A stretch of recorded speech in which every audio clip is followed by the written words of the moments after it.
Have you ever heard of the Moon-Eyed People? They were a mysterious group of pale-skinned, blue-eyed people who are said to have lived in the Appalachian region of North Carolina and Georgia before the Cherokee arrived. According to Cherokee legend, they were so sensitive to sunlight that they could only see at night. But who were they and where did they come from? And did they really exist or were they just a myth? The Cherokee legend said that the Moon-Eyed People were a nocturnal race who prefer to live in the underground darkness. As the legend goes, the Moon-Eyed People were driven underground by the Creek tribe after losing a protracted war. Driven from their home in Hiwassee, which is today near the town of Murphy, North Carolina, the Moon-Eyed People went north into the mountains during a full moon and began living like ghosts.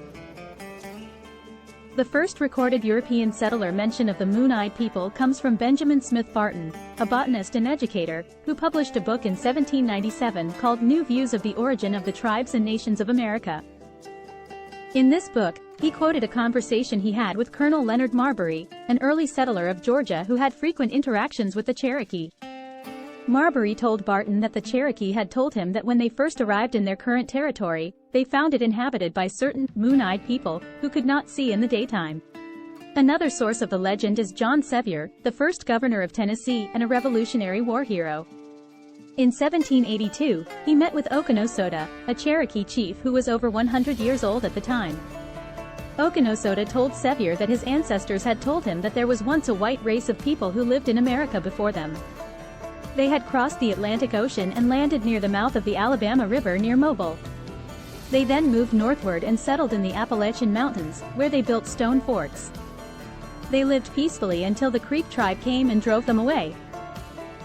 Over the years, there have been many other reports of sightings of the Moon-Eyed People.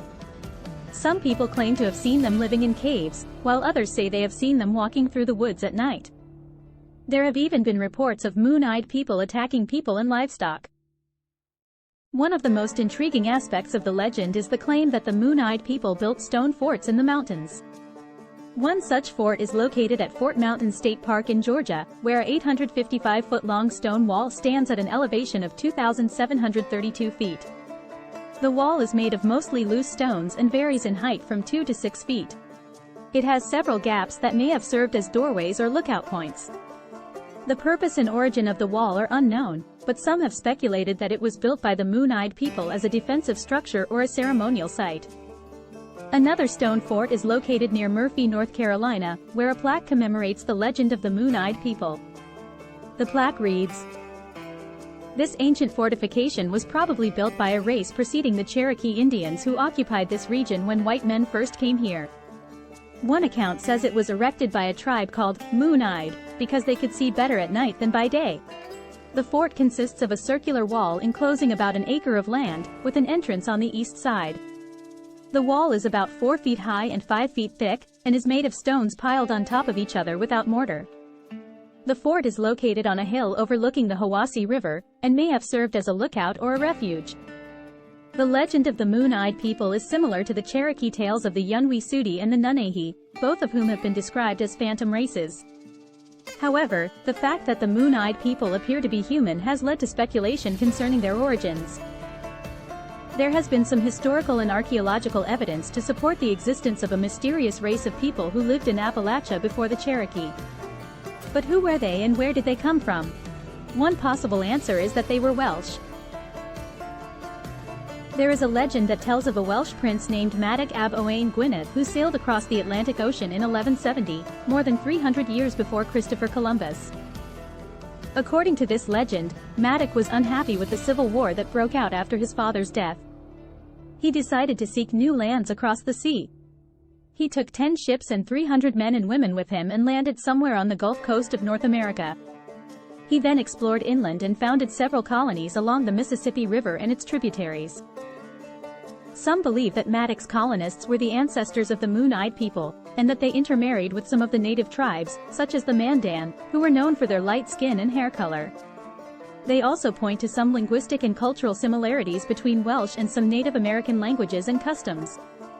However, this theory is highly controversial and has been dismissed by most historians and scholars as a myth. There is no solid evidence to prove that Madog ever existed or that he crossed the Atlantic. There is also no evidence to link the stone forts to Welsh architecture or engineering. The stone forts may have been built by other Native American groups, such as the Mississippian culture, who were known for their mound building and ceremonial centers. DNA evidence is also inconclusive in establishing a pre-Columbian Welsh link. Other researchers have theorized that they were a race of Denisovan archaic humans who survived into the pre-Columbian era. There is some scientific evidence of the possible presence of these archaic humans in North America. This includes presence of Denisovan DNA in the genomes of some Native American people, as well as ancient mastodon bones that were cut with stone tools similar to those thought to be used by Denisovans in Asia. However, it is still circumstantial since no remains that match known Asian Denisovan bones have been found. Still others believe that they were aliens or alien-human hybrids. Some think that a scenario closely matches the Star Trek The Next Generation episode, Who Watches the Watchers? In that episode, observers hide to monitor the development of a primitive civilization. Others link the moon-eyed people to the mysterious brown mountain lights.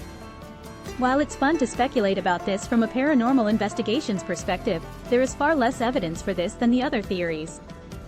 The legend of the moon-eyed people is a fascinating and mysterious one that has captivated the imagination of many people for centuries. It is possible that there is some truth behind it, and that there was indeed a strange race of people who lived in Appalachia before the Cherokee.